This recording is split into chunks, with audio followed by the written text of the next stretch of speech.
I have two items before the board today. The first one is that the event center reached out and said as they've got things kind of settled and in a groove up there with their staff and with the equipment that they have, that they're not quite finding that they're utilizing the second lease on their big trucks. They find it a little awkward connecting things to the back of it because of their long boxes. Plowing with them also is just a little weird.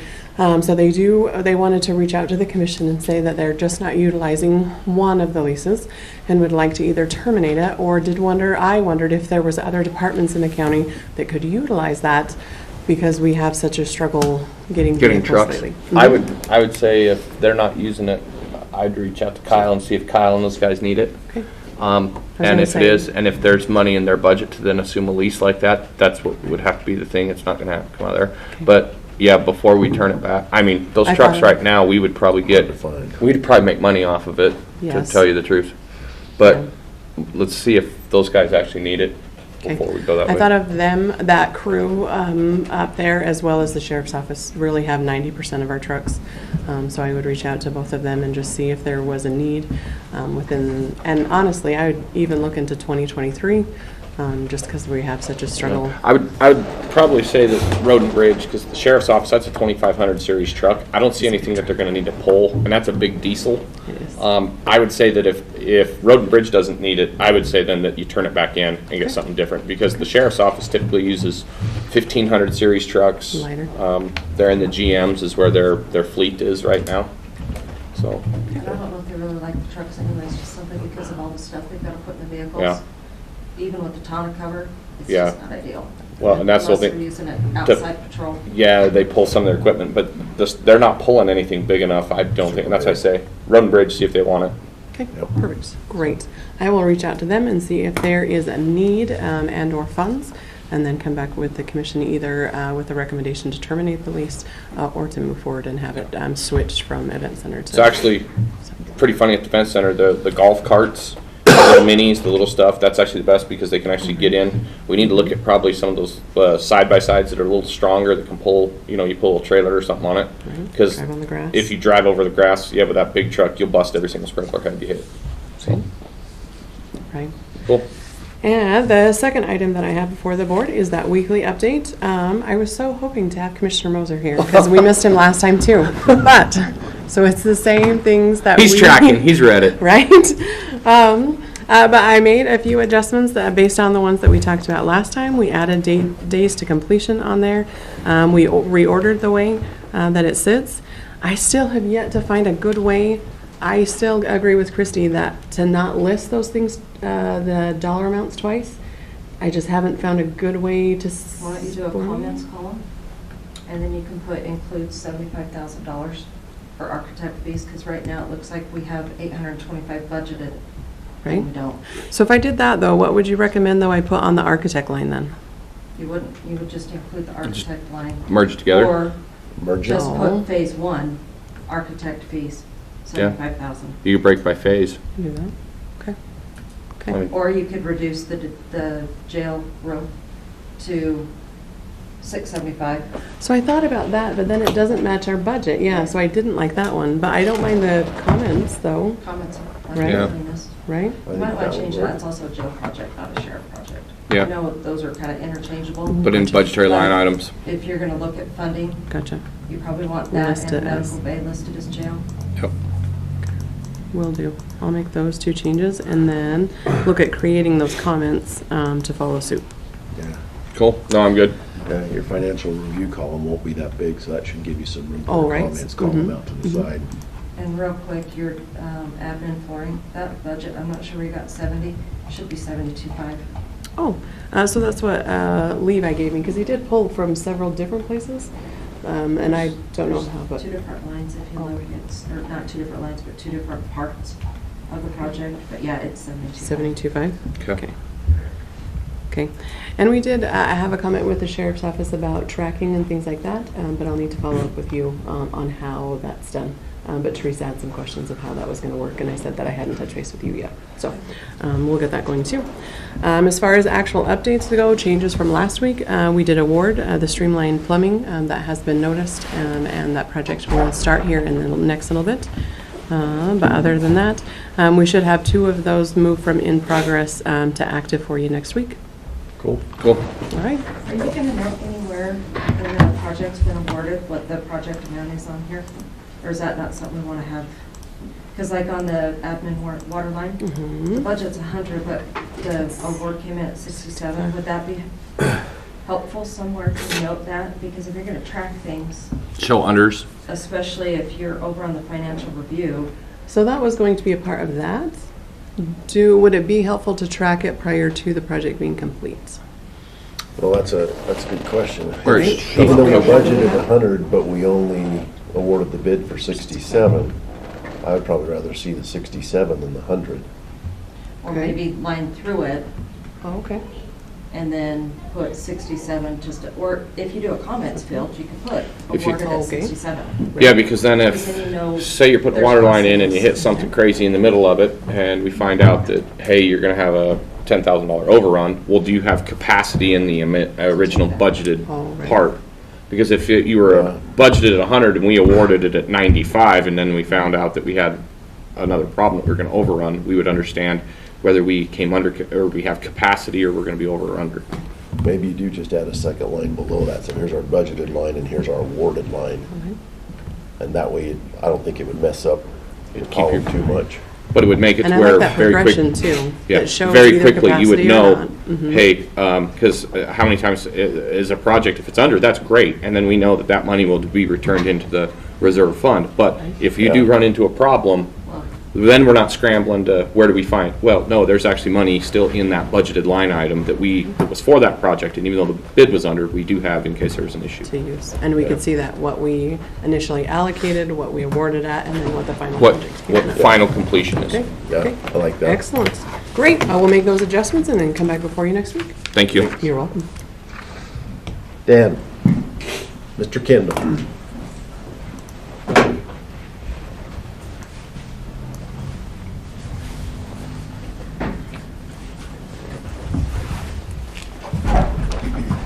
Good morning, Commissioners. Morning. As we know, the probation and pretrial has moved into the annex building. Mm-hmm. They had a couple of needs, and we are here to get approval. First, on some signage for their glass doors in the front of the building. Got a quote. I thought it was a pretty good price. They're doing the install work, so we're asking for $1,000 for that. The other item, kind of open for discussion, and I visited with Ernie a little bit on this, was originally we were thinking it would be a good idea to put a glass separation wall with a key fob separating the front of the annex from the back of the annex, but now they're actually using part of the back. So my suggestion is to leave the wall out for now. But I'm open for discussion on that, but I don't know that it's going to serve a lot of purpose. So they're using just that very back section, those 2 rooms in the Two back rooms. that were the last addition that you did. Right. And so, And the restrooms. yeah. So, yeah, that would be, we're gonna have staffing issues that are probably gonna start cropping up. Just thought I saw Carrie come in here. And that's a discussion probably in the next week or 2 about staff attorneys and other people who will be moving over there.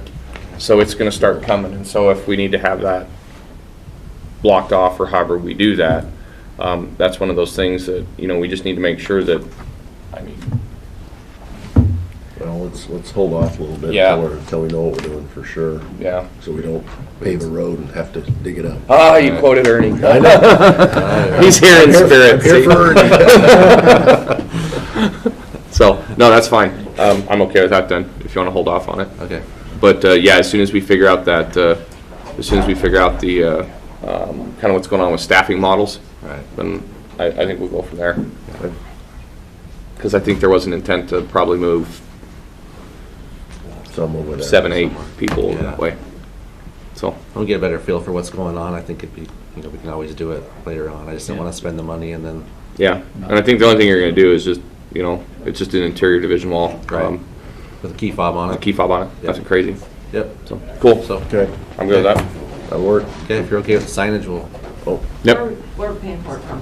Yep. see, there's the Ernie channeling right there. Where's the live budget for that? Do we know? Is there an office, just probation, those guys, do they have They're not gonna have money. an office remodel line? I don't think so. I think initially we had talked about commission budget paying for Well- it, and then Christie and I talked about maybe having capital. Yeah, capital or facilities line. Jeff, do you have a facility signage line? I don't have a facility sign line, but I think I've got $7,000 in a special project line that just falls in. The omni, Yeah, I think there's 7,000 in that line item. okay.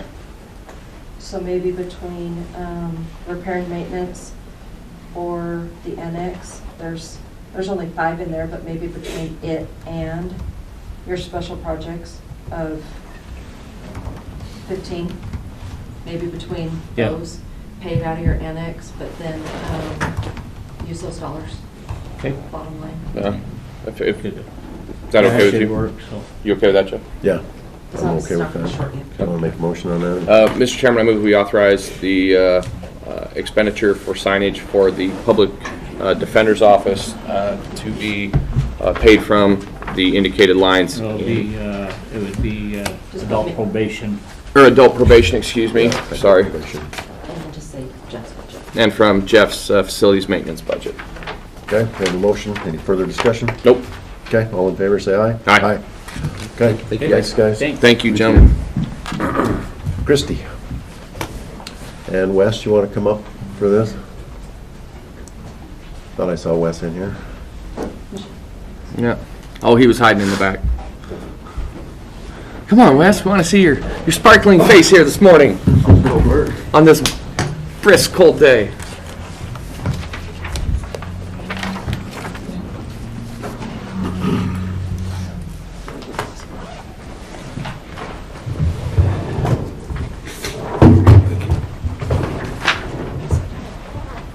Thank you.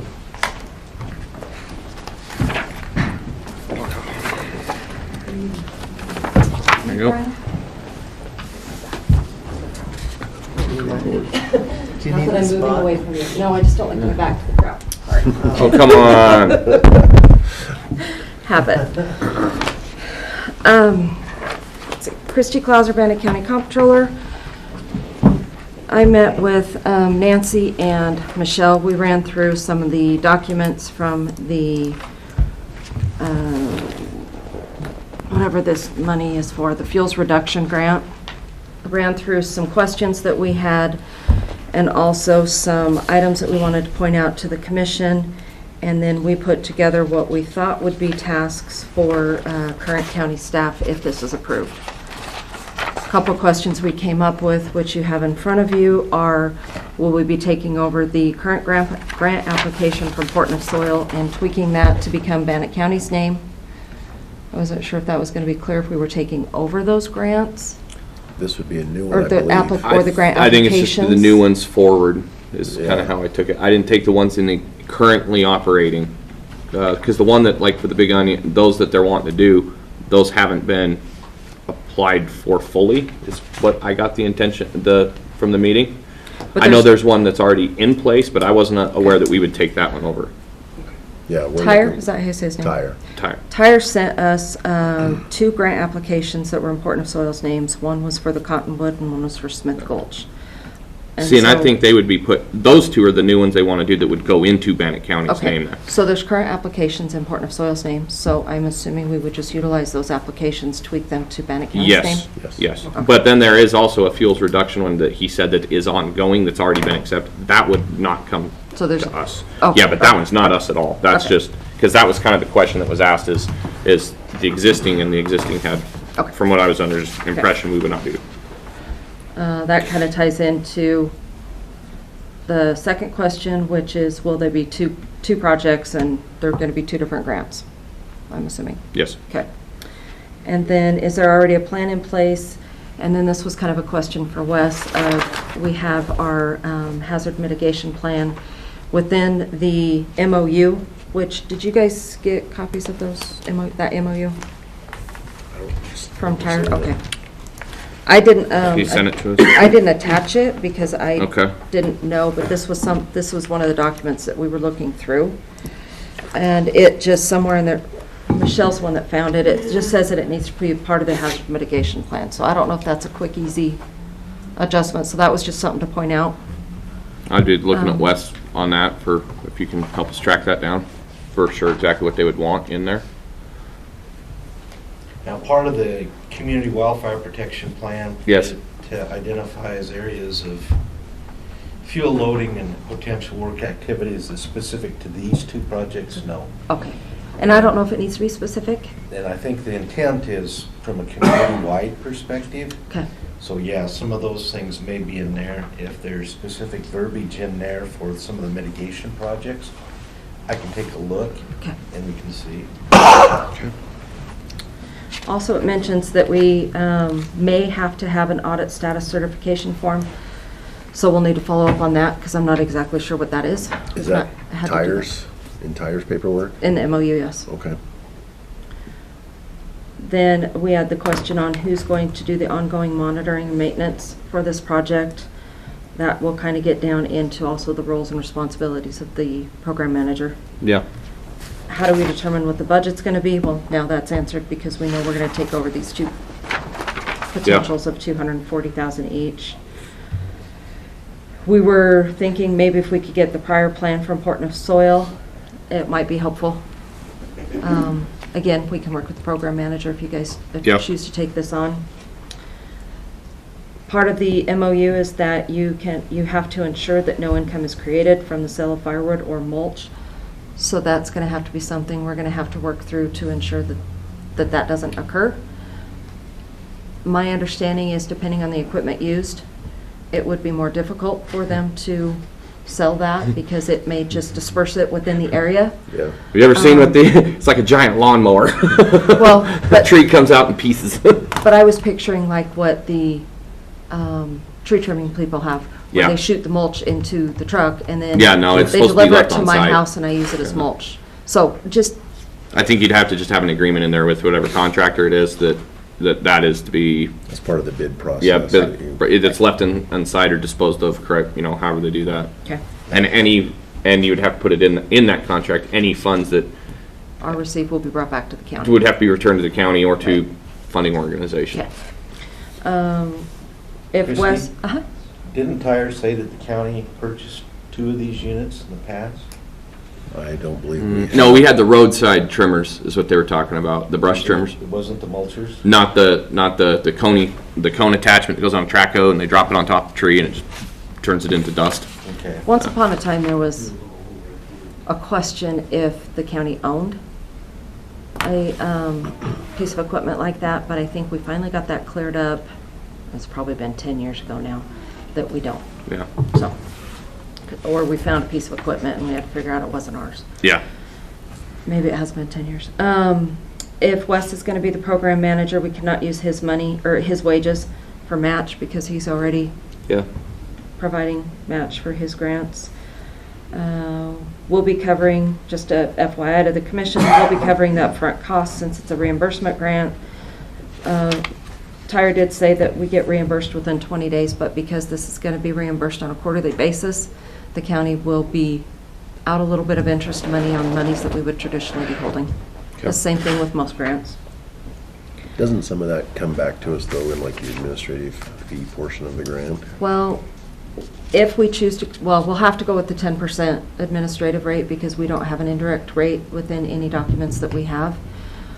But that 10% should go to cover our costs, your costs, personnel costs if applicable. It used to cover legal when they were in the general fund, but now that they're not, it doesn't cover them. Okay. But it kind of goes more to cover that, not really lost interest. Okay, all right, thank you. Michelle, did you have something? Okay. And then a part of the MOU talks about how you have to have a landowner agreement. Mm-hmm. So we didn't know if that would have to be signed off by you guys or if you could appoint someone. I think you'd probably Or delegate? I think there'd be some Project. Yeah, there'd be a project manager would have delegation authority under the project, And then the- and then they would have to work out. Each landholder would have to sign on to that. With do legal that. review. But yes, Perfect. and that would have to be the responsibility of that project manager to do that. Because it might be easy, one project, you might have 1 or 2 landholders, but if you Right. have 10 or 12 or 15 That's a lot of landholders, your I don't know time. how you would get it in a timely manner. Yep. And some of those might be like an association, where you have 5 or 6 landowners together in one project. And Right. so Yeah. like the cattleman's grazing or whatever. We were just trying to think of how functionality and implementation that it could work. It's great, thank Okay. you. Who will create all the deliverables and get them to the Idaho Department of Lands, and will Tyre be involved in the process? So that's like the educational equipment on one of the grants requires more educational information, the other one doesn't. With that educational information, Department of Lands has to Yeah. approve everything you put together, So- which the program manager, I would assume, would do that. Yeah, program manager, deliverables, Wes, I'm sure there's gonna be the reporting aspect portion, it's coming from your office, and then, but that program manager would be responsible for rolling that. Okay. And probably in review with Wes before it goes anywhere, and then it would go up after we'd have our approval of it. There's future monitoring requirements with 1, 5, and 10-year milestones where reports are also due. So it's how that's going to be tracked and done, but also what happens, and this might be a question for legal, what happens if the land is sold? How do we make sure that that new landowner knows that Yeah. that property is under this grant requirement? So that's something that will have to get worked out. Per the MOU, we're liable for cost, damages, claims, and liabilities, judgments in connection with the work. So that'll probably be part of the RFP process with our liability. If a contractor treats the property, how do we prove it was treated? So kind of like, You'd chemical have to have your spraying. project manager go out prior, there would have to Check and be. check. You would probably GPS it out of location, pictures would probably suffice to meet the requirement. And then when the contractor says they're done, that program manager would have to inspect check. the release of funds. They couldn't get paid Till unless it's done. it's been And inspected. there is GPS plotting and all of that Yep. stuff that we'll have to go through whoever's. And the good thing is we have some fairly accurate ones that are already In place. well, our GIS office and then Road and Bridge has some that we can, so we don't have to buy a new GPS unit for it. And they've got, that's part of the grant requirements is the GPS tracking and all of that too. We could, Right. So that would probably just tie in. I'm sure we could also probably get some of the drones that we have access to fly it. Yeah. Because we can pre-program a flight path of video and they can actually fly it to show that it's done. So they Do could it get up in the before and spots after. where it's a little bit harder to get to. Yeah. Nice, good idea. And then the 10% de minimis rate, just letting you know that we'll have to do the 10%, simply because we don't have a guideline to request for more. We haven't put together that paperwork. And then also, the original, for the Cottonwood project, there's a 10% match. So that will have to get worked out. I don't know if on the paperwork that Tyre sent us that they had done with Portneuf, the match was already worked out, but we need to see if that's still going to apply or if we'll have to come up with it. Because there are other entities that would maybe need to work that Yep. out. Yeah. Yeah, some of those cattlemen associations, the grazing associations. So just that'll be clarified. And I think you stated the grazing association was the ones who's actually having that match. So up they'll for still, that. they'll still put that up. Okay. I think. Okay. So we'll clarify. Case by case. Well, and again, I think that's just like you said, that case-by-case basis. And none of these grant applications even move forward until those matching opportunities are identified. Right. We don't even, But I think the deadline for the application, isn't it February? it's getting fairly quick. It's coming February up. 4th. Yeah, Yeah. we're coming up. Yep. So, And then who will work with the forester? So on the MOU, Appendix C, there's a whole bunch of guidelines that Yep. we'll need to work out. Again, that'll probably be the project manager. Then, these were just comments we wanted to make you aware of. It's a federal grant, so we'll have to abide by those regulations. There's a minimum of 3-year retention, which isn't going to be a problem because our office keeps 7 years.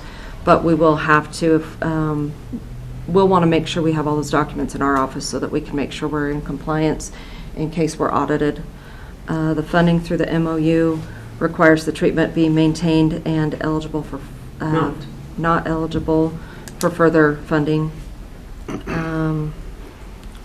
15% of the grant match may be held back. This is probably just a traditional disclaimer Mhm. that until it's all done. yep. No sub-awarding or sub-granting, and no payments to landowners. This could potentially, depending on where we're at, the timing of this, could throw us into a major program for a single audit. And then Is there a trigger, a dollar amount that triggers that? so we're already going to be in a single audit, which is anything over $750,000 in federal funds. But because we've got the ARPA funds, if we spend any within the same time frame, that'll trigger it. It's not when you receive the money, it's when you use it. Is this cumulative? So like if we do 4 of these projects and they're 1.5 million? Yeah, it's gonna trigger. Once you reach that 750,000 threshold, that's what throws you into a single audit. Okay. All federal monies. Yeah, so So everything that we receive. includes Kim's domestic violence grant. So it's not just See, this just right grant. there in these 2 projects, But- we already hit We're that there. threshold. But if you have $1 million and this is 240, this is going to be a major program. Yep. If it's all done within 1 year. Okay. Then we put down what we thought were going to be duties and tasks. For procurement, they're going to do an RFP. This will require a public works license. And then there's, specific roles and requirements that we've got to look for within the procurement process. The program manager has a whole list of items that they're going to need to do in conjunction and cooperation with Tire. And then Nancy will most likely assist with the grant application and review possible submission in coordination with the program manager. She'll be technical questions and compliance prior to. And then our office will, of course, track it normally. If there are going to be any wages, we have to make sure that they're ran through data NovaTime, because if wages are done, or if there are any wages, we have to track it through NovaTime or it will not be counted towards the grant, just simply because of the federal requirements. That checks all the boxes for us to make sure that we're in compliance. AP will pay the bills. Michelle will submit for reimbursement, but the documents need to be supplied to her in electronic format so that she'll have all the required documents to submit with the reimbursement. And I believe we had talked about doing that quarterly. If not, the recommendation would be to do it quarterly, just simply because monthly would be a little overwhelming. Okay. So, And in order to request the reimbursements, we have to have reports, progress reports, everything that goes along with that. So trying to do that monthly, I think, I'm gonna be a the little bit program excessive. manager side would be. Yeah, I think you do it, yeah.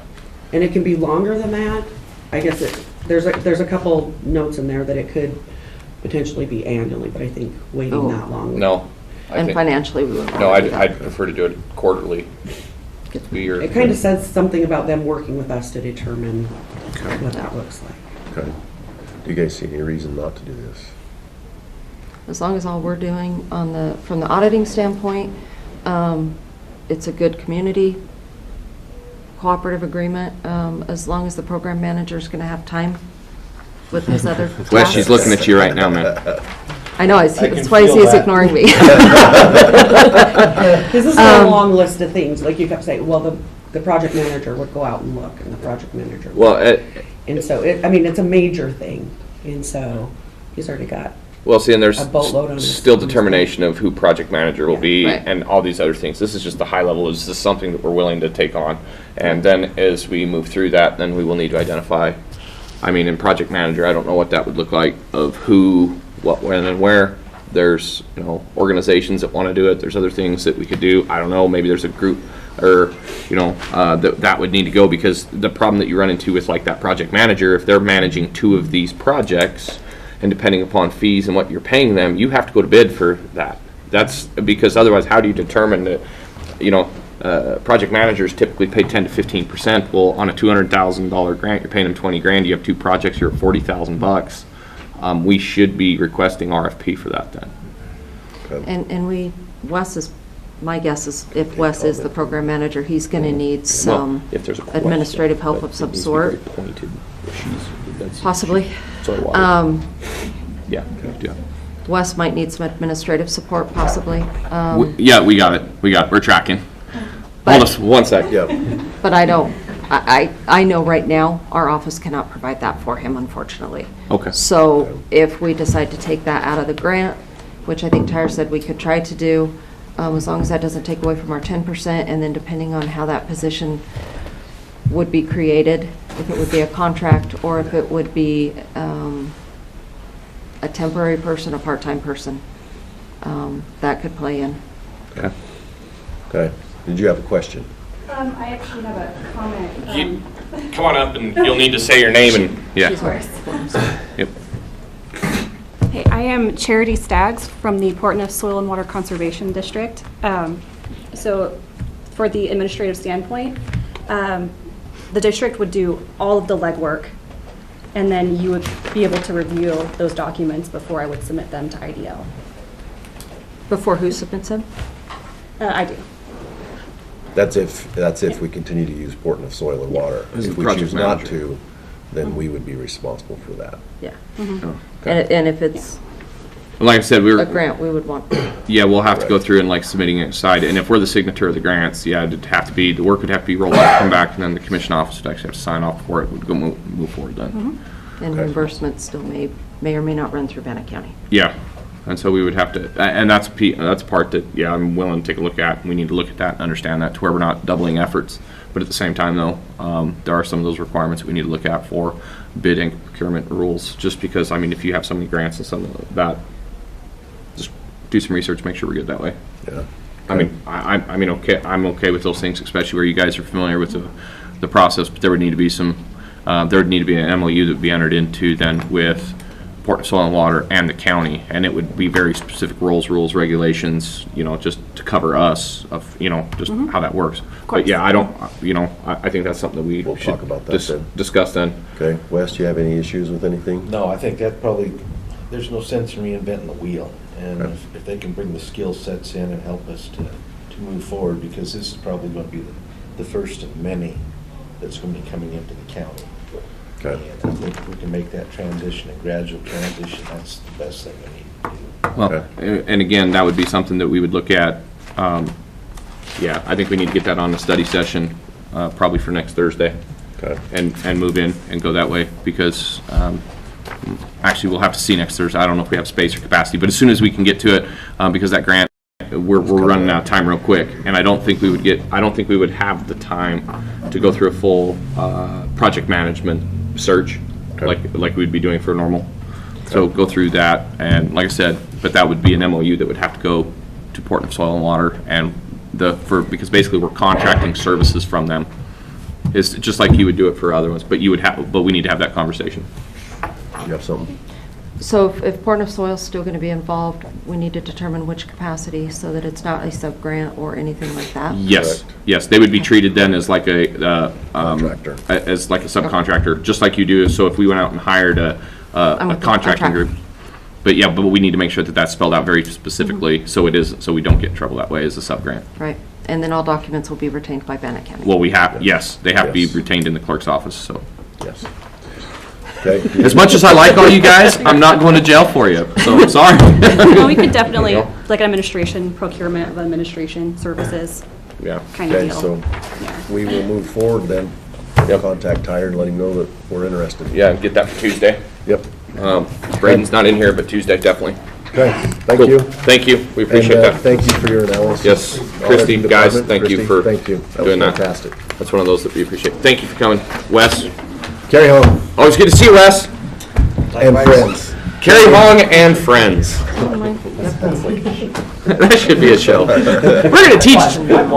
We're gonna teach justice to how justice works to kids and people. Carrie Hong and friends. All right. Well, Hello. yeah. For the record, Carrie Hong, Trial Court Administrator. Ashley Brinkhurst, D6 treatment. Teresa McCoy, D6 treatment. Thank you for the time on the agenda. Let me just offer this at the opening. We're really coming here not because we have a concrete set way forward, but in a spirit of problem solving to share with the commission for discussion, advice, input on how to move forward. I mean, I think we've talked about it in session before, but it's an anecdote I like to share when we kind of get these thorny ones. In 2014, there was a big justice reform, and there was a lot of people up in arms about it. And this is when Bart Davis was in the Senate.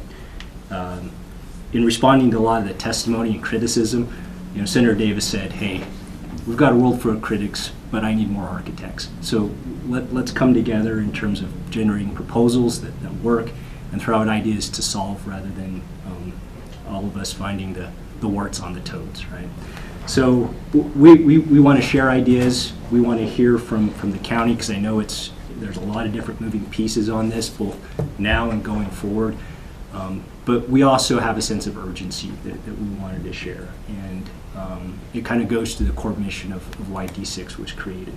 To kind of go to that issue, and I know a lot of county departments, and Ryan shared some really concerning numbers about where the sheriff's department was. We're having a workforce challenge, really a workforce crisis. Did you see what the state proposed yesterday? I saw that. And I don't know how they're proposing a 5% pay increase for state employees. 5%, alternative ways to support Oh, yeah. their employees. It was a whole thing. Was it Secretary Wolf? I can't remember. That was, but yeah, I saw HR it director. on Betsy's blog. I went through the testimony. It's not just D6. It's not just Bannock County. It's the whole state kind of facing how do we continue to perform essential services. Our D6 folks, I couldn't be more proud of them during the pandemic. We never went down. We continue to provide the essential behavioral health services to these folks in our treatment courts who are in supervision for criminal justice reasons in the community. We never stepped down. We pivoted hard and started doing a lot of telehealth. But these guys are, Ashley's team, these guys are our frontline responders to behavioral health crisis that we see in our community. And where we find ourselves is and it's timely that we asked for this agenda item. We knew coming in we were going to have one vacancy. We found out yesterday we had another counselor resign. And then we also know that we'll have, and we've known about this for some time, we'll have another employee out on FLMA starting February 22nd of 22. That's 5 twos, by the way. So really we're looking at, in a couple weeks, we'll have a 28% reduction in professionals who can generate billings. And then as of February 22nd, 22, we'll have a 40% reduction in our capacity to provide service and generate the necessary billings to support the operations of D6. So we submitted some ideas in a proposal. I mean, we know that the feedback we've gotten is we're not competitive right now in retaining existing employees, and we're also not getting applications for the positions that we have open. I know that there are, completely recognize and thank Ryan and Christy and members of the commission who've offered advice. We know that there are challenges with opening a budget and addressing one department regardless of however the revenue comes in and addressing compensation. But we come to say, hey, here's our challenge. We're very close to missing our capacity to address core services, which are to serve folks who are in the community in the criminal justice system. And we want to keep these good employees. We invest a lot in them. We don't want to continue to lose them. And we want to be able to fill vacancies.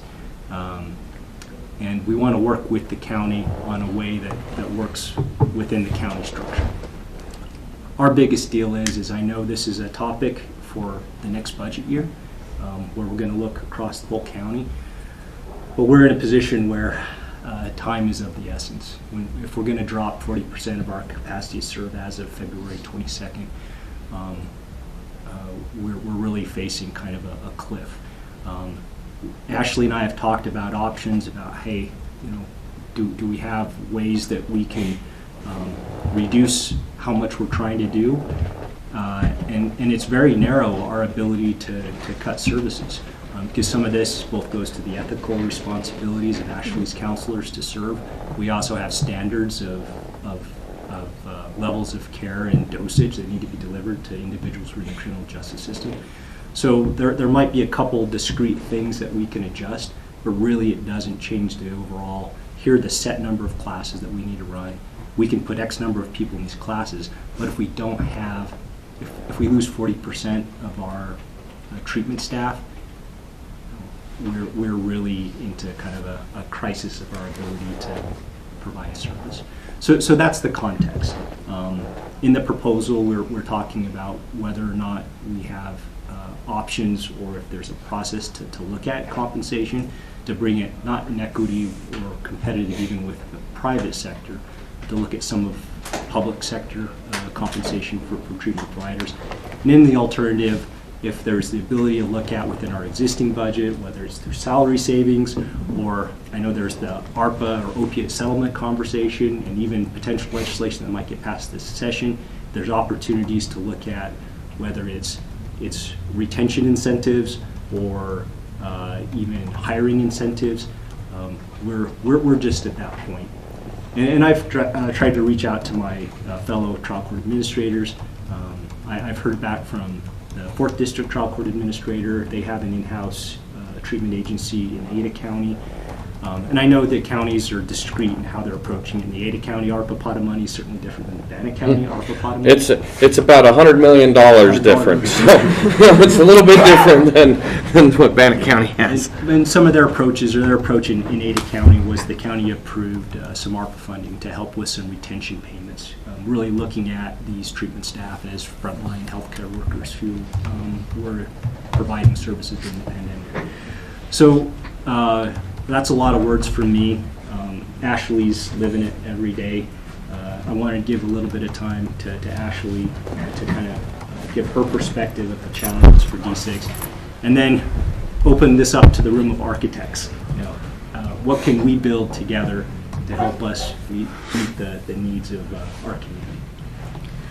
I'm not really sure more what I could add that Carrie hasn't already added, except for I think as the director at D6 Treatment, we do feel somewhat of a crisis as far as trying to offer the dosage and care to our clients in the communities that we serve. We do have an ethical responsibility as well as meeting our standards to our the state funding agencies and things like that allow us to provide the services, and we do have to meet a standard to be able to do that. So I do feel that there is a way we have to look at how can we retain the staff that I have, because the counselors, the administrative staff that I have are amazing, and they do step up and they do provide a lot of services, and they step in and help when counselors are taking time off or going on maternity leave and things like that. So I'm not sure if you guys have questions. I think I did put a proposal together, and hopefully you all had a chance to look at that. And I know that I asked Christy probably at the last minute to look into what my salary savings are and what my cash balance is at this point, but I know she's been very busy, and she said she'd take a look at that as soon as she can. So do you guys have questions that I could answer, or anything that has come up that you can think of? So as I look at the request and where we're at, so the big barriers that we start running into first the budget's closed in that cycle, and we can't open the budget until we make revenue. So under state law, we can't open a budget without making revenue, and I don't know where we're at on that. You're not going to make revenue. Yeah, we won't probably Right. probably not until September, or maybe in like July or August if you're Mhm. just blowing Yeah. numbers out, but. But that's the whole thing. So we can't open that. So we have to start looking and getting creative. Now, inside that internal budget of moving, if you have salary availability of a position that is not hired or has not been hired, and there's savings that would be adjusted to that, that might be a possibility. But then the problem is you're setting the budget for the following year. You're putting a budgetary increase, and I don't know where it's a fee-funded organization. How does that maintain then that fee structure? Does that still is that still a solvent method? Does it pencil? Or then did we just blow the budget and yeah, we fixed it this year by savings, but then next year there's no way that those fees would cover that additional expense. So then where does that come from? Just to hand it back to you, make sure I'm tracking. Salary savings, we generally look at as one-time money. Yes. And if you're using salary savings as one-time money to adjust an ongoing cost, which is actual salaries, we'd need to know in the subsequent FY if we don't have the same salary savings, which we wouldn't in the following FY, what is the revenue that would backfill? Yeah, how would you do that? In the short term, could we do something like we did with the sheriff's department and pay out a stipend, or however we turned that the other day? Well, right now I only show $1,500. Actually, it's not even $1,500. I show $1,000 as excess or extra salary savings because I can't project out until the pay period's gone, I don't know that you have that salary savings. Does that make sense? So. And that's the one vacancy right now, which Right would have now. been like one pay Right. period. And I don't even know, you've got someone else leaving, I don't have that name yet, and so I haven't even done a payout on that individual. Yeah, that just happened So- as of yesterday, so I think You had it yesterday. with Yeah, me. so I think I turned that into Right. Ryan But yesterday. I would have to do that because she may even have a payout for that individual, which might absorb that $1,000 right now that's excess. Yeah. So, Have you been fully staffed all year? No, I have not. So don't we have some salary savings from positions that haven't been filled? right in front of me, I have the projection spreadsheet, and assuming that it's accurate, we moved one individual, so we had some savings in one line, but we moved an individual into a senior position, and that absorbed Yeah. some of that savings. So right now, and again, I got this, and I'm not Right. throwing her No. under the No, bus, but no, I you're literally fine. got We this got with, like, this. 24 hours Yeah, notice. you're fine. And I was in training yesterday in No. a meeting. So if I have a chance, I can go through this and see if there is some salary savings. But we're going to have, I mean, you could potentially do, yes, your idea. But I think the big one we is need to with, see what the money's looking like. Right. And something to keep in mind is within your counselors, you also have people paid within the general fund. So is your thought to give only the D6 fund raises, but not the share program, those individuals No, paid out of there? it would be, I would want to give everyone. So that's a general That's fund county request. money. Yeah. But it, So- it might make sense too, and I know Christy and I have talked about it, and I know Ashley's in support of it, of just closing out that general funded share budget. Because really what happened, I mean, and correct me if I'm wrong, because I got the mile high view of it, is those share positions are general funded, but on a draw basis as we transfer the funds from D6 revenue to cover those we positions. deposit Thank you. funds for those individuals. But I need to look at revenue and see if they're covering their pay. I don't know that they are. And honestly, I've been dealing with year end, so I haven't even looked at it yet. I know these two have been putting together numbers. I haven't seen those numbers, so I don't know, they might be ahead of me. Yeah. But I would need to confirm those numbers with our system. If the revenue looks like it's going to work, then in FY23, we can move those individuals into D6 along with the revenue, but we were afraid that the revenue wouldn't be there. So Yeah. right now, the general fund was subsidizing those positions until we knew. So the big question is then So- too, is like employees, the big problem that we're running into is not the retention. The retention issue is because D7 and some of these other ones are paying far more. We get these people out of school, we train them, we get them all put together, we get everything done that way, and then the next thing we know is they pick Yes. them off. So our problem isn't paying a stipend to retain, it's the initial hiring of pool of people to get them into the thing. Right. Both. So, and my last two hires have been students. Okay. So, and then my last hire that I hired that was a student, I trained her for a year. So I got somebody in the back that's nodding head in agreement. Are you here to, I mean, are you part of the group to talk? Can I do a quick introduction? Yes, please, because So, I wonder when we have people in the back of just, I know this is a riveting subject, but, you know, I was like, wow, a citizen showing up for this, you must really care about this, so. Commissioner, you already announced it as the reality show from the courts. Let us introduce our newest cast member. Okay. This is Amy Austin. Amy is an employee of the Idaho Supreme Court. The position that she's taken is our district treatment court manager. So, not to put too fine a point out, but she's the new Joanne. Okay, So, there we go, there we And go. I think everyone here at the table has had a chance to work with 'Cause- our amazing Joanne. Yes, seeing that and when people show up to these meetings like that, it's like, okay, you seem to be Yeah. interested in this topic and understand, so if you need to throw in, Amy started this week. Yes. Okay. On Monday. Monday. And she comes to us from the 7th Judicial District, so she has a lot of familiarity. oh, insider information, all right, here we go, let's get all this. Probably does know a little bit more about what's going on. Well, I would be curious though on their payment models, because if my understanding is correct, they should be, why are there, So much higher. yeah, why are they so much higher? Why are they not started the same? Because I remember when we did this model, we came in and we looked at their model of how they work, because is the 7th under the same county agreements as us, or are they under a different county agreement? They're under Madison County. Yeah, they're not under Bonneville. They're not under Bonneville, and I don't know.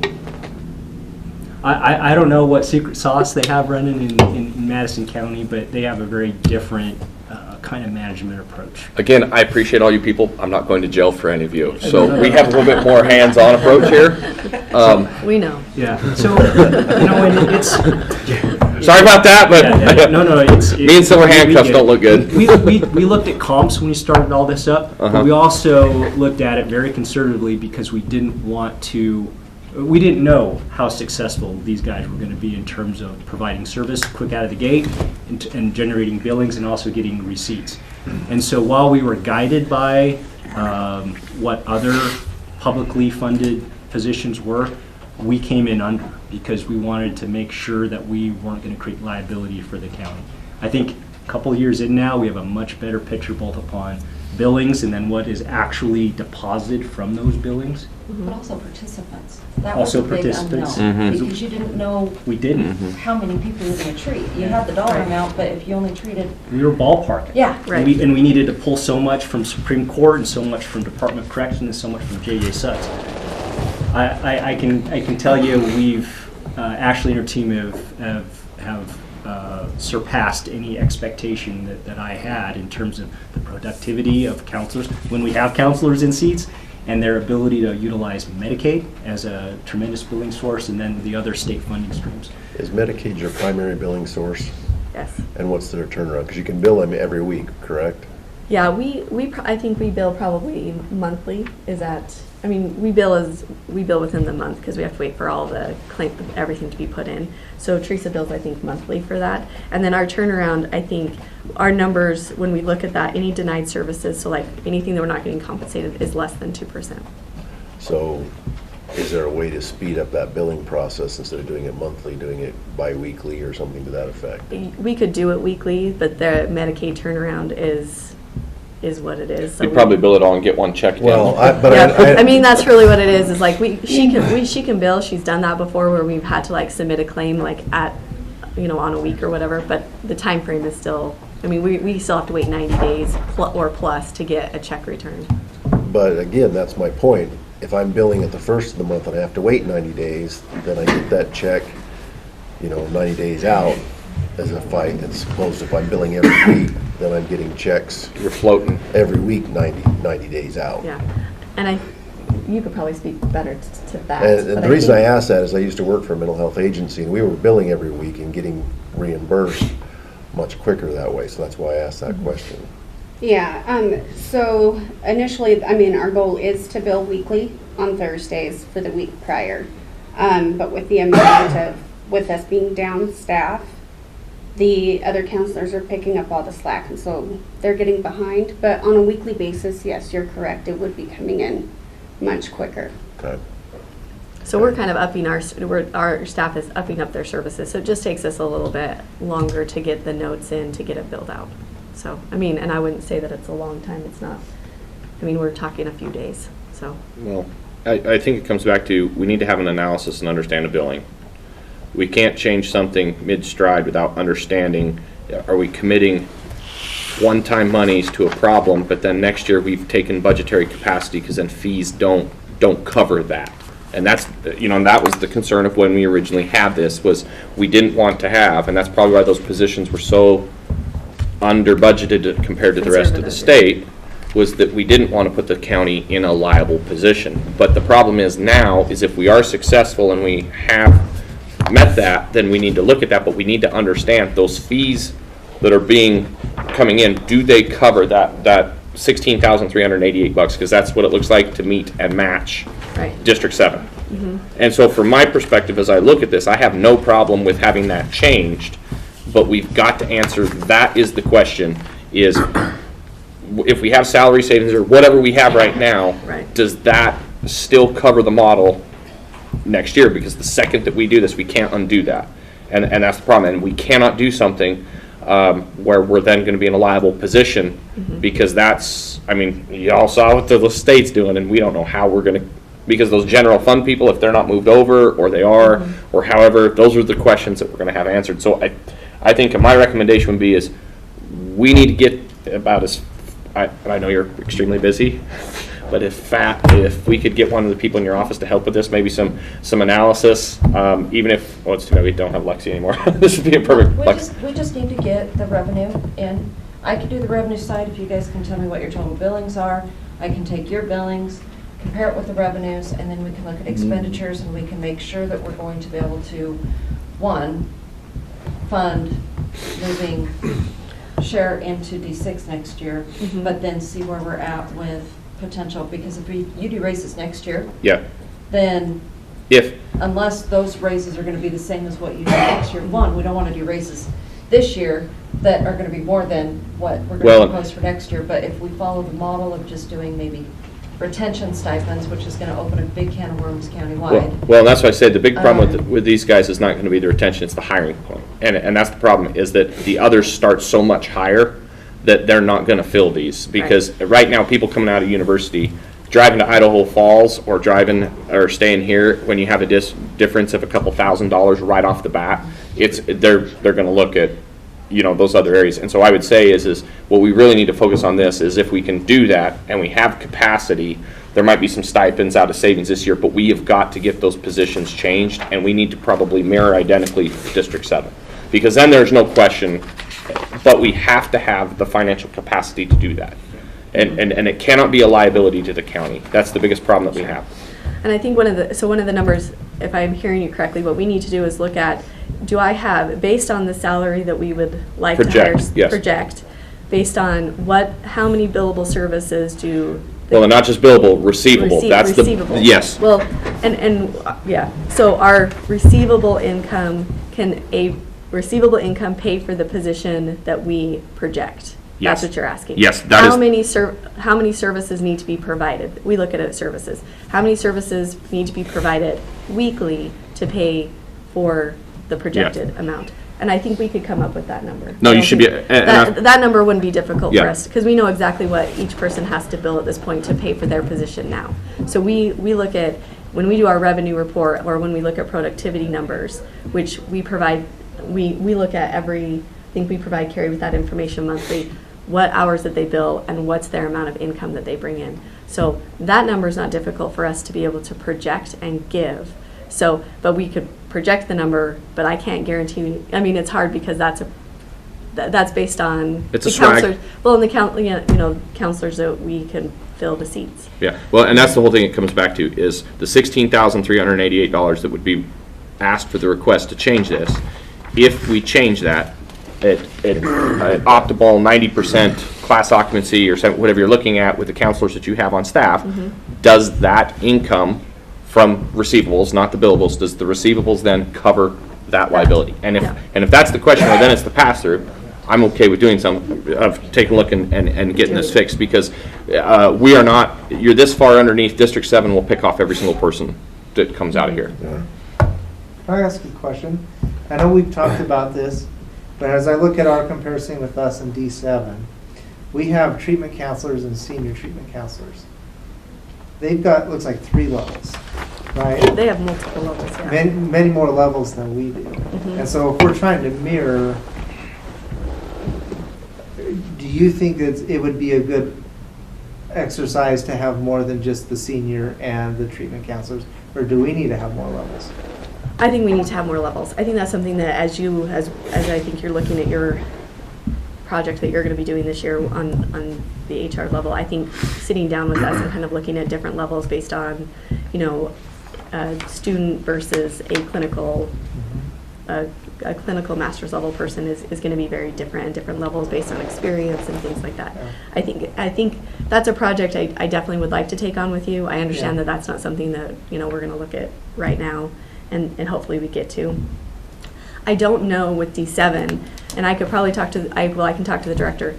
I don't think the commissioners on their management level, I don't think they, or their HR department in Madison County really takes a good look at that. I think the director has kind of created that, and that's, so if there is a comparison, I'd probably say it's more on the level with TARC, because I know that their management level is a little bit different talking to their directors. And I can almost guarantee why. Where's the district court located for Madison County? Where's the seat?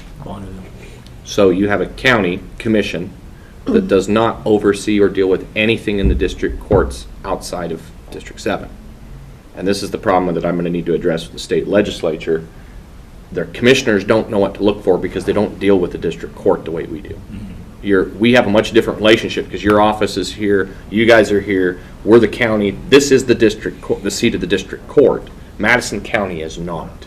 And so Madison County, I can almost guarantee you, they don't know what to look for because they don't deal with it. When we talk about district courts with the counties, there's what, 7 counties in the entire state that have them? That's the seat. And those commissioners, we're the only ones that ever answer or talk to those questions at all. And I started thinking about that yesterday when you said that. Well, Madison County doesn't have it. That's why. And I have a real big problem actually with that because there's a lack of oversight that's starting to occur. And that's something that it needs to be sat at the district courts. We like doing it right. Yes. And then I think that's why we're having this. And like I said, this is why I know it seems, with us in the oversight role, but this is our fiduciary responsibility when we're doing this.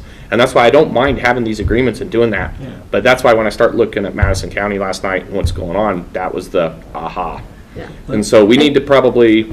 Let me throw this out. And I think this is all encouraging, and we can work together on some of these projections and some of this actual realized revenue. I think what we're staring down now is that end of February date. I mean, what do we do when we drop this second counselor and then our third counselor goes out on FLMA if we don't have positions filled? And because some of this might compete for potential salary savings. We are fully committed to, we want to hire, we want to have employees.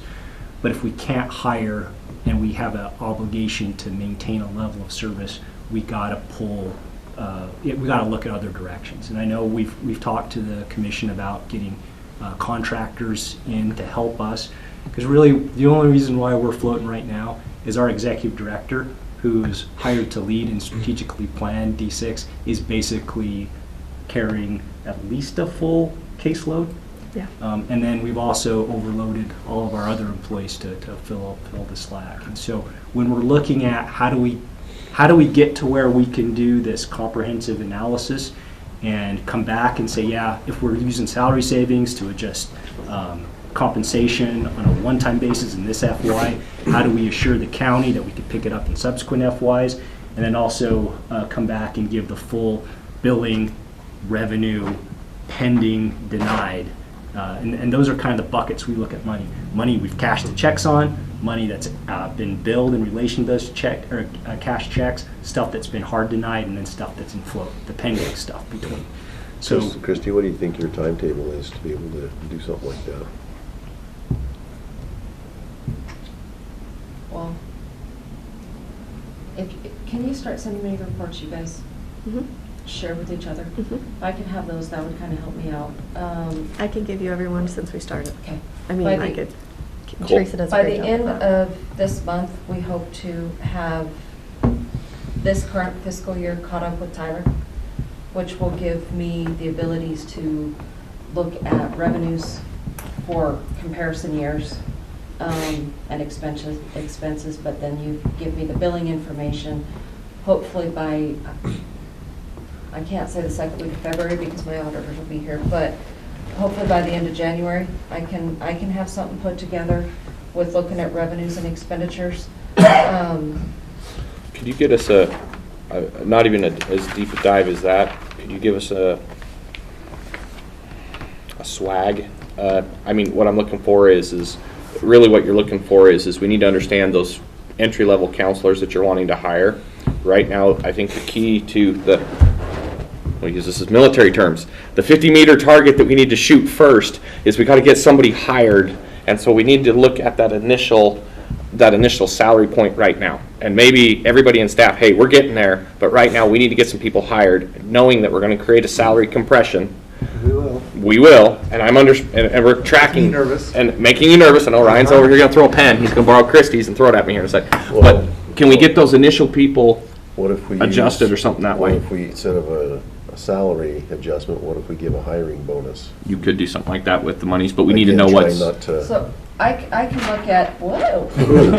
Throwing stuff at us now. I can get, this is the salary projection. Okay. I can look at this weekend and pull out, yeah, how much cost savings we have right now. Yeah. And then how much each line item will be when it's not hired. Because you're gonna So have, I can give you that. yeah, because you got two Monday. positions that you gotta hire, like right now. Monday, Monday's Yeah, holiday. I think that's my, like, I need 2 positions, or my other request is giving me the ability to hire possibly 2 contract people. One would be directly just for assessments, which they're not actually, they're just doing the assessment coming in, so that would alleviate 12 to 15 hours a Well, week. what I would like to do is, as much as I like using contractors, the problem is you have a contractor, and what we ran into this problem, and this is why we went to this model, Right. was contractors were dropping off every other day.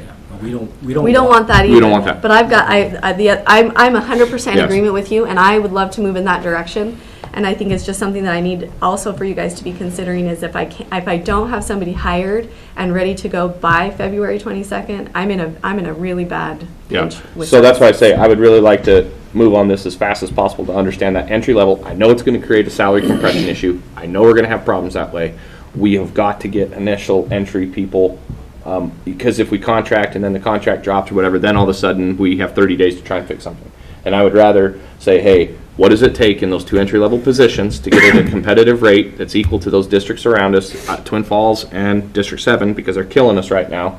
Get those, let's get those identified, and then we need that analysis that would give Christie time, and then we could start moving and understand that. I like Jeff's idea better about doing a hiring bonus We- of some sort, just Yeah. simply because you can't obligate future funds, because what happens if I know. during budget time, we have a whole bunch of new employee requests. I know.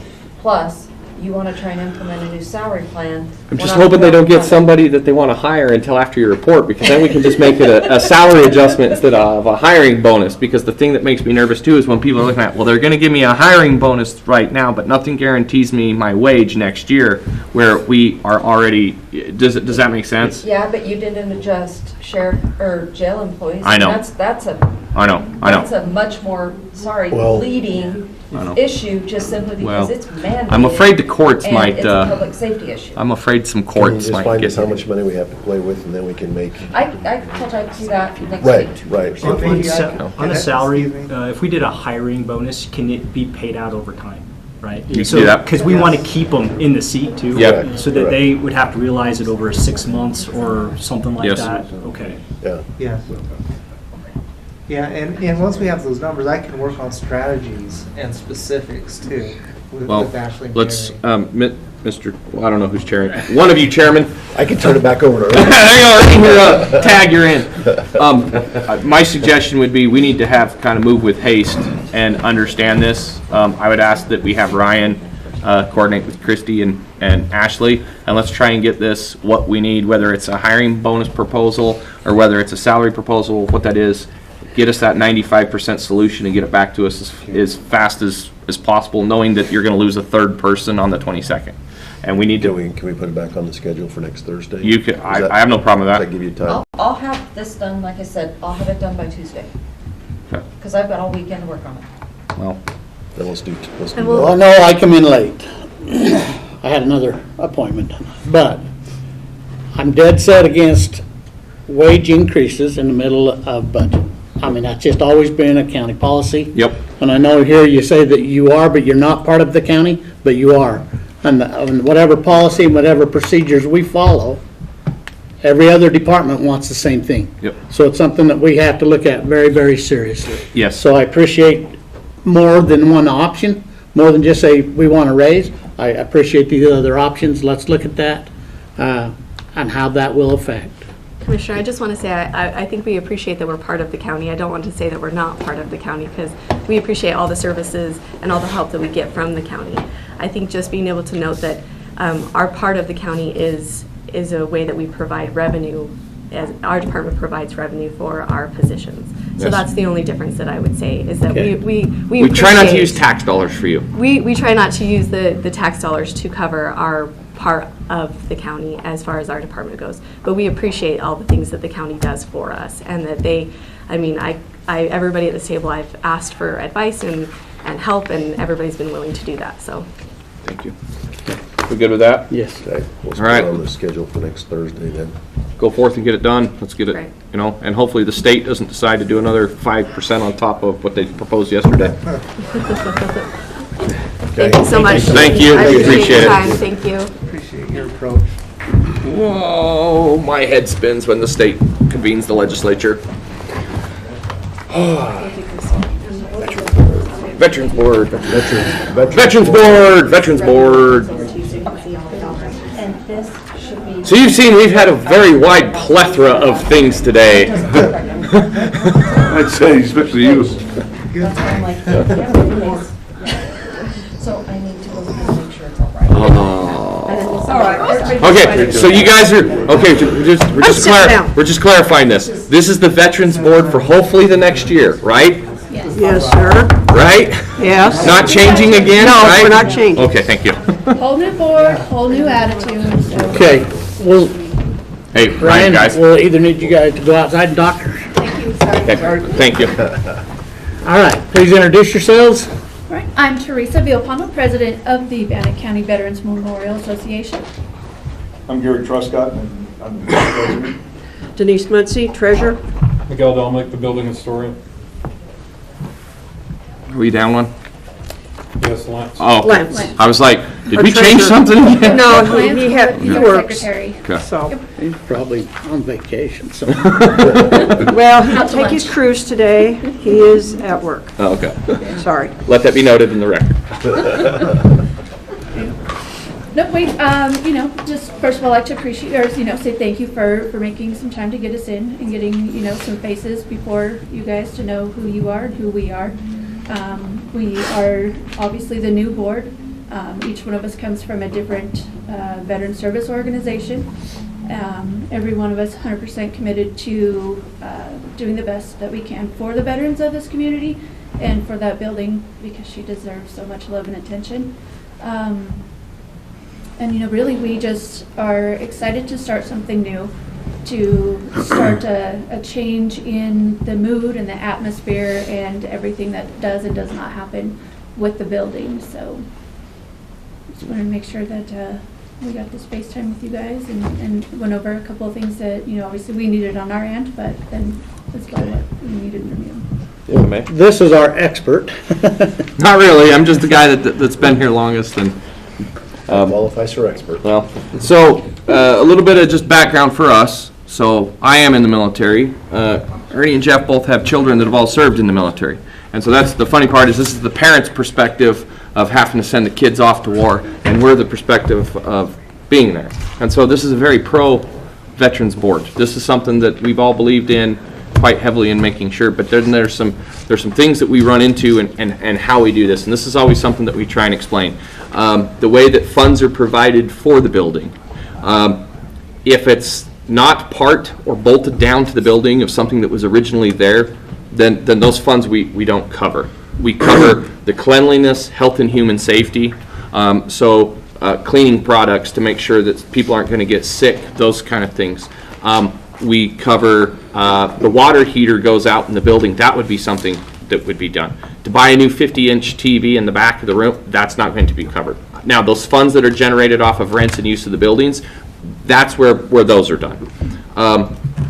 When you guys do a project, you have, because as we allocate funds, I know like repointing the brick was a big one that the last board made a big deal over. When there's a capital project that's looked at like that, we will allocate funds, but we don't run an RFP for you. We don't interfere in the board that way. We are the financial arm of accounting, and when that contract and whatever has come back, hey, we have this is we've went through our RFP process. This is how it would work. It's approved by the board. It goes through the auditing process, and we have to make sure that everything in audit is correct. And a lot of times people are like, well, that's stupid. That's too much work. We shouldn't have to do that. And the main reason that we're doing that is to make sure that it's accountable to us. Auditing has to sign off on it. And then our outside auditors that audit us, they're going to be here February, right? When they go through our stuff, they want to see what was this expense paid and why did you pay this to this building? And that's just the test that they go through with us. Our office, who in your office is working there? It used to be Michelle was the one that was kind of coordinating, or not Michelle. What task do you need? When Veterans Building brought in stuff and had questions to talk to, who's kind of their point? Usually accounts payable, which is Kelly. Kelly. So Kelly would be kind of your contact in there. Christy Davenport in our office. Those are those questions. I know that there's a colorful guest that is going to be speaking at the building, apparently. We have no say in that. This is not our building. You know, this is your guys', you're the stewards of that building. So on the funding aspect, that's where we're involved. Other than that, we don't get involved that way. If you need help from us on stuff, there's certain things that we can help with, but there's other things that we can't. I would highly recommend, I don't know if you're going to hire a building manager or appoint a building manager or do that, but that's the person that is going to be the coordination piece. That would be where I would say is the board is directed. When you guys have, you know, expenses that come into the bills and then we pay, when we see those, we need to have, I would like signatures on it. If it's an expenditure level, like whatever we have a $5,000, usually anything over that or anything like that, that I would request that the board is actually signing and looking at, because that's one thing that we had in the past, that, hey, there was this expense for a building project. It was signed off by the manager or the treasurer, but there was no one else that, was this something that was authorized then for the use of those funds that we've allocated to the building? And so that's where I would have that in there. So if you guys know you're going to build another gazebo, or whatever you're doing, a hypothetical example, you guys are going to approve that project to be done, and you're going to actually sign off on that bill then that comes to us, because then we know to allocate those funds for that project. Right. Because in the past, there were some questions of, well, we didn't, what was this for? We're reflooring this or redoing, well, we're authorizing that to be done in that aspect. So that's why we want to make sure that whatever we pay and release funds for was actually projects that you guys, that the board wanted, not that somebody just went and did and turned in that way. 100% agree. Great. Do you want to clarify? So you have a specific budget to follow. What'll happen is during the budget process, you'll come to the board of commissioners, make your request for certain items. Right. Whatever the commission can deem fundable is what is approved. So if you decide to, basically what I'm trying to get at is you need to kind of follow the dollars that are in there.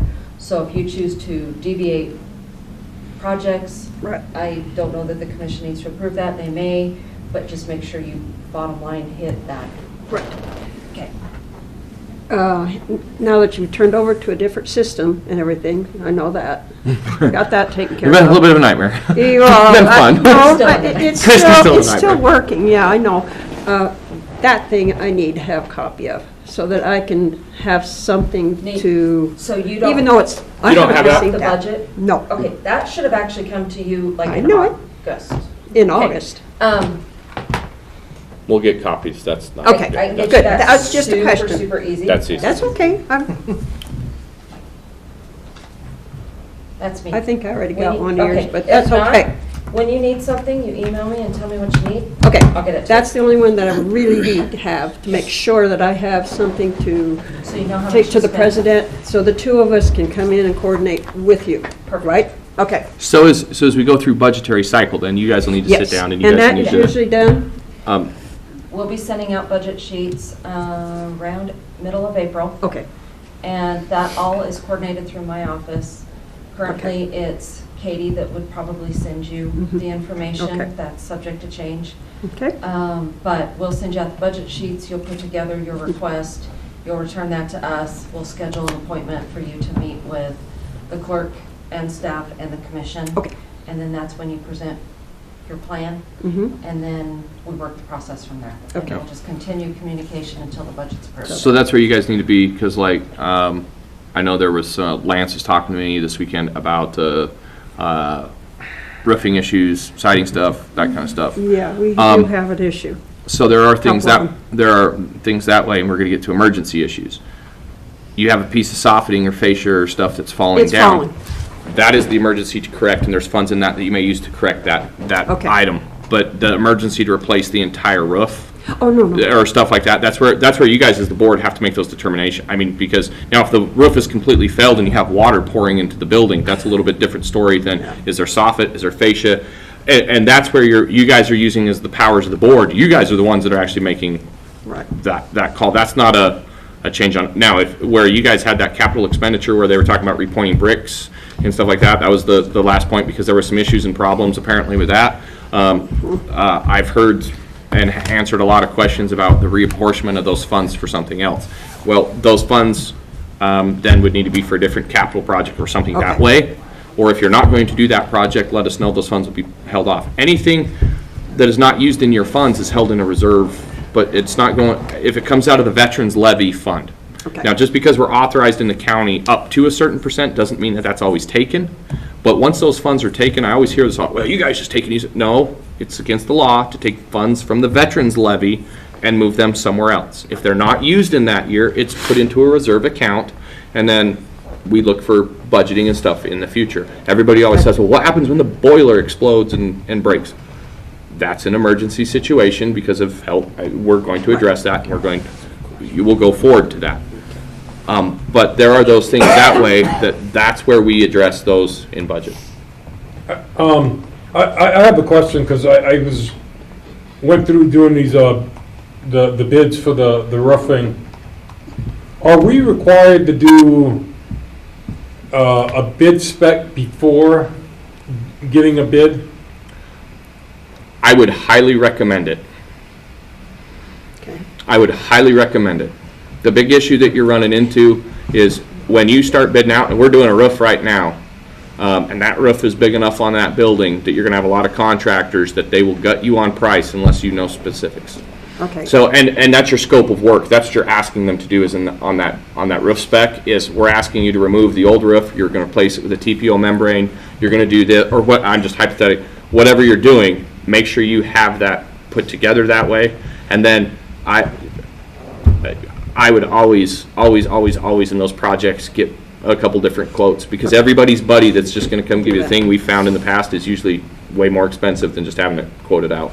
And we've already had like 4 bids done. I've had 4 different companies come out and look at the roof. And I had an interesting talk with the old building historian that was there, and he said that this was actually, that roof soffit was a project that was supposed to have been done long time ago, but they just never got to it. And the roof right now, it's pretty much at the end of life, because we've already had a chunk fall out. And that would, the company that did get up there, 4 companies bid it, 3 bid low from between $1,500 to $3,000. The last one that bid $24,000 is because they were the only company capable of maintaining the aesthetic look of the building and reduplicating that look. But that wood right now, I mean, that thing is getting to the point that it's going to have another chunk fall off because the water is dripping into the wood, and it's not even making it into the gutter. So what I would say on that point, if the board's met, and you guys deem that that's what it is, because again, you're trying to preserve the historical accuracy of that building. I mean, that's actually your specific role as the historian now, right? Yes. So you're going to say that this is why we're not just going to get up and do that. This is something that's changed scope, and you guys are going to put that together and say, hey, county commissioners, you guys have approved monies for repointing the brick, but right now we got chunks of stuff flying. We need that, and that's going to be that request to come back to us, and we're going to say, if you as, well, I'm not going to speak for the board, I'll speak for myself. If you guys are telling us or telling me that this is the most important thing to use that money on because it's become a matter of issue, then I would recommend that we adjust that to make that happen. That's what I'm saying. But when you use that money and take that money out of that budgetary line item, and we'll get the copy in the book, that's not there then for refacing that building. Yeah, we understand. But if you guys are to that point where you've had 4 bids, you have people look at it, you know what the scope is. A lot of times people get caught up on the terminology or whatever. You guys have already basically done that. If the board decides to do that, make the recommendation to us. Okay. We hear that. We usually are very quick and responsive. In the past board, if they got on the schedule with Christie, they could send it in. One of you may need to come in and talk about it or write us a good email. And a lot of times we would, that's pretty simple. But what we don't want to see is this one piece of wood has fallen, we want to redo the entire, we're going to do, this is a $2.5 million, no, that's not going to happen. If it's funds in the budget, moving the budgetary funds for different projects, especially in the emergency status, that's doable. But what we don't want is now and you heard Commissioner Moser halfway through the budget, you want to go in and do way different stuff because there's just no money in the line item. It doesn't work that way. So, Just to put it simple in my thoughts, you all are elected. So you have the ultimate responsibility for that facility. If you're talking about funds that are in that budget and there's conflict or differences, that's when you need to come in and talk to us. That's basically how it is to me. Oh, and also included in that soffit that they were talking about, who's Cheatham? Rick Cheatham? Yeah. He's city council. Okay, he was the one that talked about those inside windows. That roofing company, in that bid that they gave us, also included repairing. Finish the plaster? Yeah, yes. Okay. Yeah, see, again, that kind of stuff that you're doing, That's that's you guys. your decision, the Okay. scope of work, and you're gonna call it Project X, and Project X, we wanna do this is the problem why, we're gonna address this with historical accuracy, with safety, with completing some of that stuff, because I know those plaster guys, the plaster trim, there's only like 1 or 2 companies in Right. southeast They Idaho actually that do do it. that. Okay. It's actually very difficult to mimic what they did in that building. That's why it does cost more sometimes when you're doing historical accurate, but you wanna do that to preserve. Right. You're gonna bring that project and say, hey, we really need to do this right now. This is taking a higher priority than repointing the brick. Right, it So, is. with these bids that we have, the 4 that we have from these 4 different companies, is this something that we can submit to you guys? You guys, That's that You'll- board right You've already there. done it. you'll select your That's that bid, board you'll right there. select your Okay. bid, and you'll tell All right. us what you Okay. I wanna do, understand that. and then we So- go. Us, if you want to change the budget, the monies and stuff like that, that's when you come talk to us. You're- Otherwise, you're elected. Okay. And you have the liability and responsibility to take care of that facility. So if you guys come in and say, hey, we wanna change and do the soffit and all this, and then you never do this, we change the money for you, and you never do the soffit, And it's. that's on you guys, Yeah, Right. got it. you know? But then that's what's I'm important. just saying that, but then when you come and ask for money at budget, we're gonna have a very serious conversation. Right. Because you're not doing what you're supposed to do. And like I said, for us, signatures, I like when those bills come to us in the because we usually see them on Thursday. When we sign those bills, when you go to Home Depot, we see all those. We see all that stuff. And what I like is having dual signatures. We like that. We like tracking. I prefer to have it, though, is a project that you're doing. You're going to do something in the downstairs area. This is going to be a project. The board has approved this project, and you guys have signed off on that. Because then that gives us something to track it to for auditing to say, all of this money that just got spent at Home Depot is just not general stuff. This is for the museum in the basement. That would be a project then, and that helps us then know what we're allocating those funds for. Just replace the floor. Yeah. When you turn those Yeah. in, say you go to Home Depot and spend $50, just write down on the receipt what project it was. Yeah. That easy. Doesn't need- have to doesn't- be anything yeah. formal. Yeah. Just write what you're doing with it, and then that way we can include that in the description, so when the commission sees it. Right. Okay. The other thing is, Garbage bags? Um, I did on that because Those are I haven't been putting yeah, those in. those are given. No, Those are given. Just- That's a given. Just like on general supplies, screws, I mean, if you're restocking your tools, so that when you have to Oh, okay. fix something, that's not a big deal. But if you're buying a lot of like piping or whatever, Oh, say you're okay. redoing sprinklers or something, just say sprinkler work, something like that, because the money is flowing Good. through us. Right. It provides really good transparency if anybody wants to come and check on you guys. Yeah. Then we have, here you go. Well, and the other Feel thing free to too, look at it. don't keep stock on hand.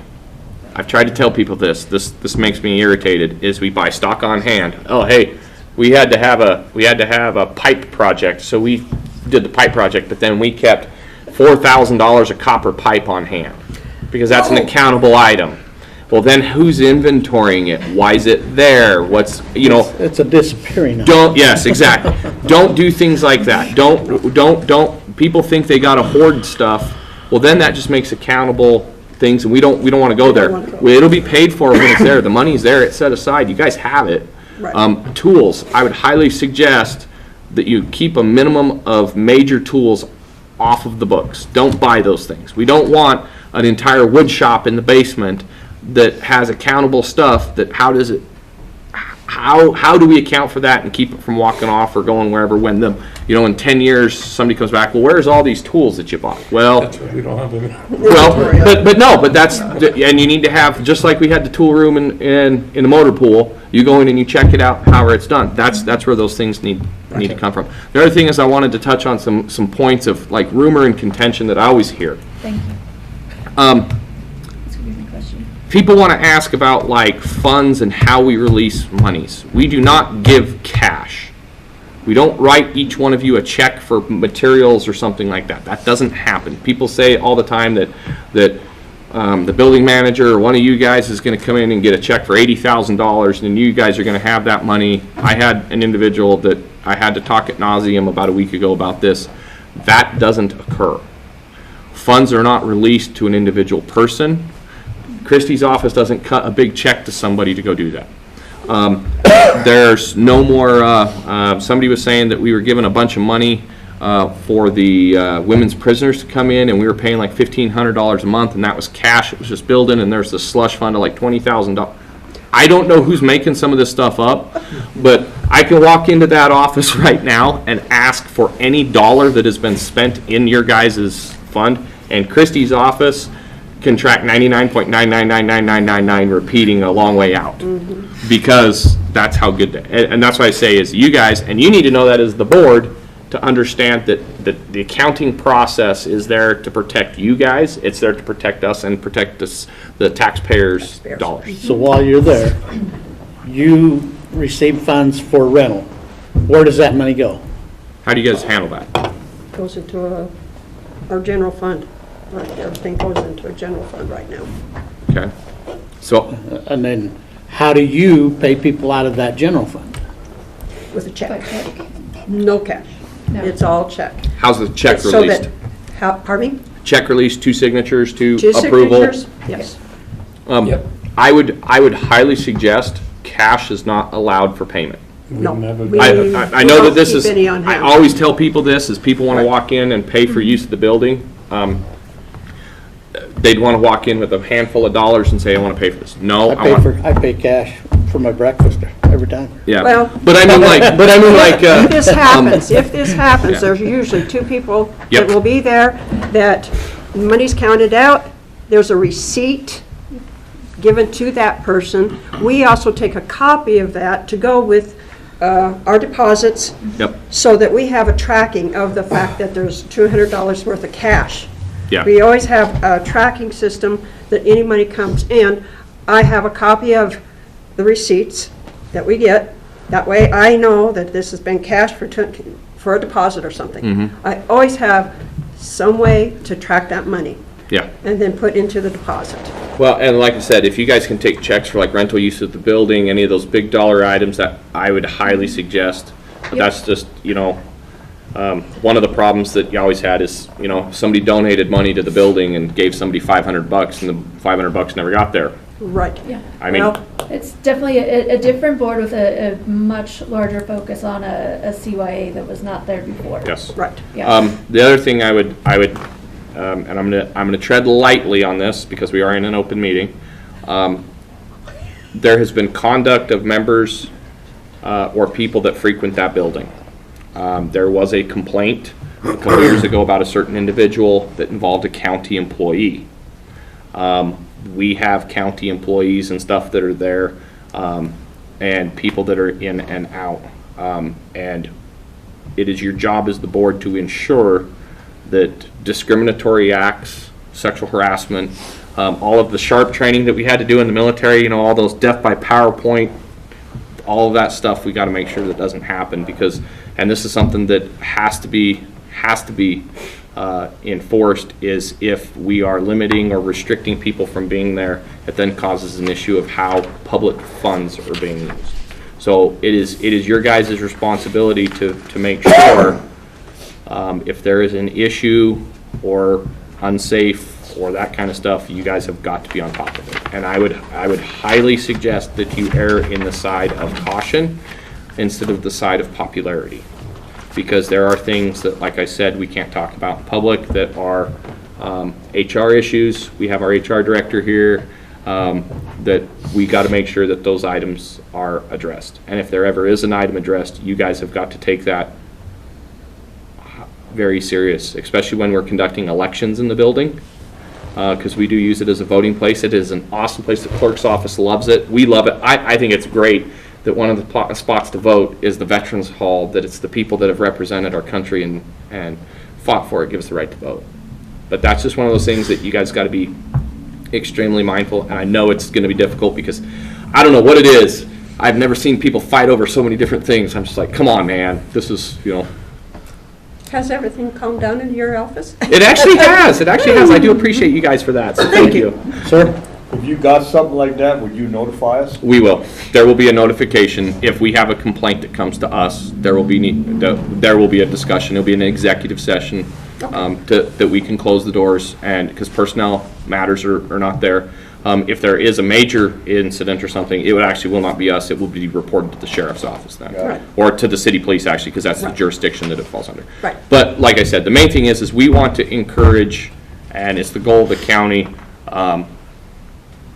All of our voices are better when everybody's heard, and we want to make sure that everybody's welcome in that building. We want to make sure everybody feels like they can walk in the door. Whether they have a difference of opinions of who should be the board or who should be doing whatever, that building is amazing because we get 30,000 people a year that go through that building when there's not COVID.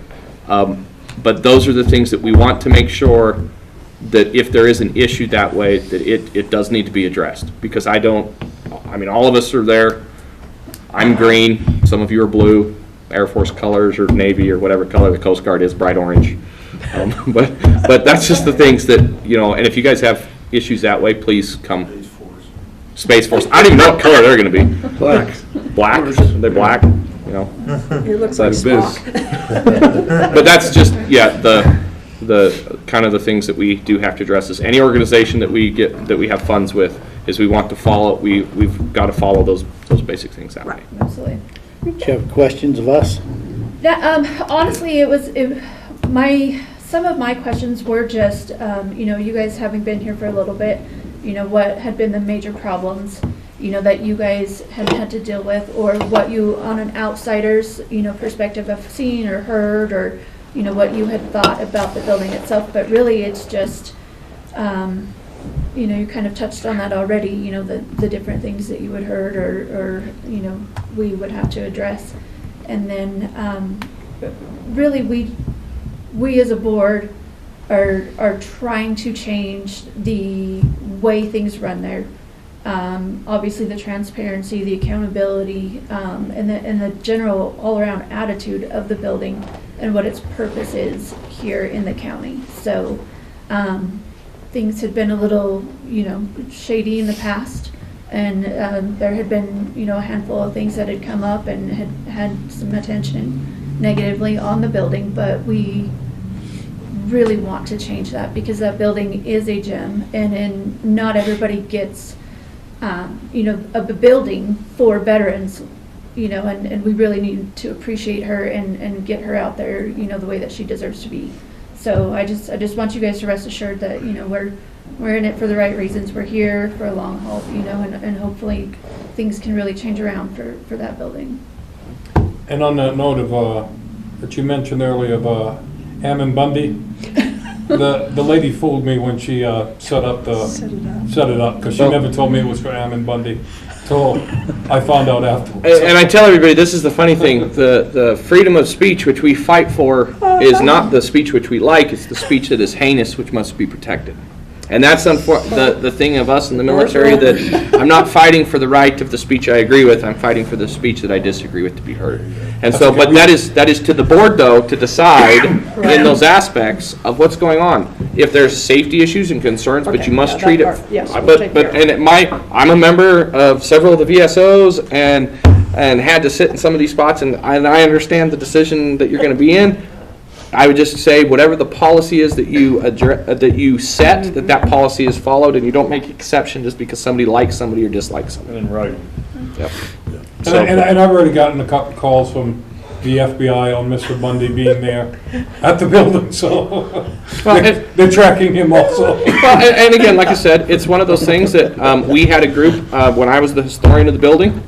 years and years and years ago, there was a very controversial group apparently that wanted to have a suicide stand down. It was a group of individuals that you may or may not agree with, but as we all know in our circle, that is something that we all are very concerned with in the veterans community.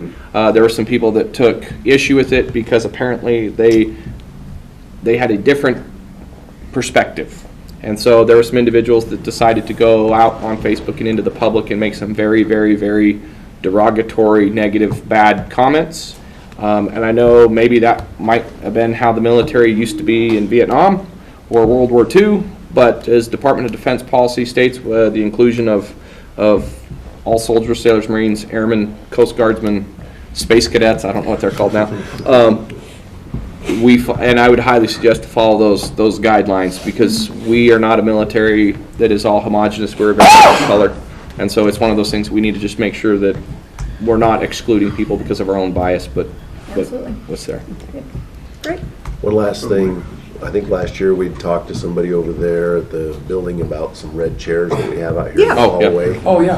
I asked about You're still That free to way? come They're still in. here? Yeah, they're out in the hallway. They're right here.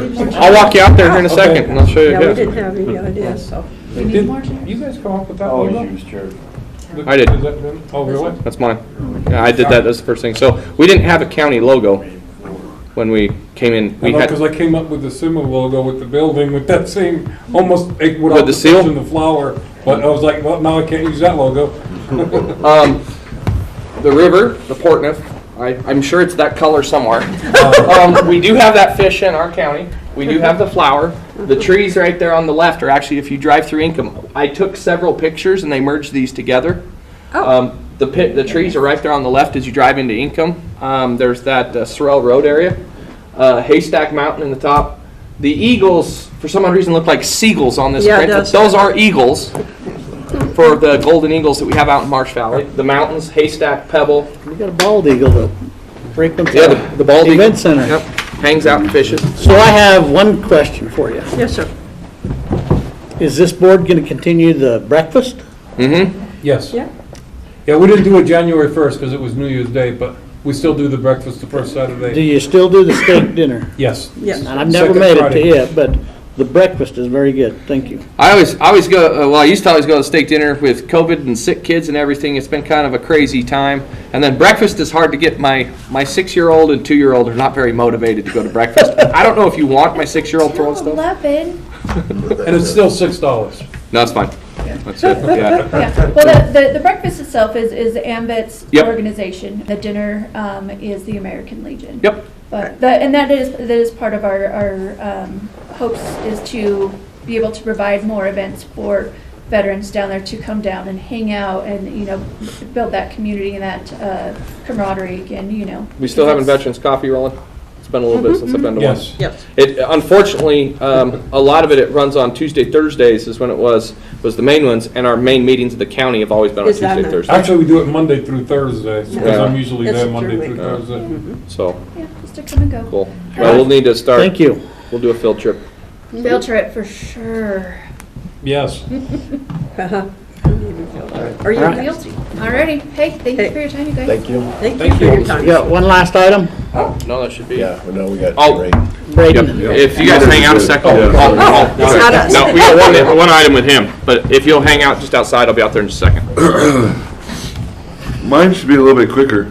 I am just seeking, or I guess the insurance company is seeking the assigned copy of the right of first refusal for the Sterling building. So we just signed that, turned in the insurance company for the people who are purchasing it, just to show that we, in writing, have acknowledged that we were offered the right of first refusal, even though it wasn't given in the best Insurance terms. company or the title company? Both, I think. Okay. Both, I think, but the insurance company asks first, and then I think they ship it Okay. to the title company as well. So- Yeah, I'm okay with that. So that's a signature only item, and then I think we're done with the Sterling building for a while. Okay. Do we have that in here that we need to sign? Yeah. Motion. Mr. Chairman, I move that we authorize the signature for right of refusal for first purchase of the Sterling building. We have motion, all in favor, say aye. All right. Aye. Notary? Yep.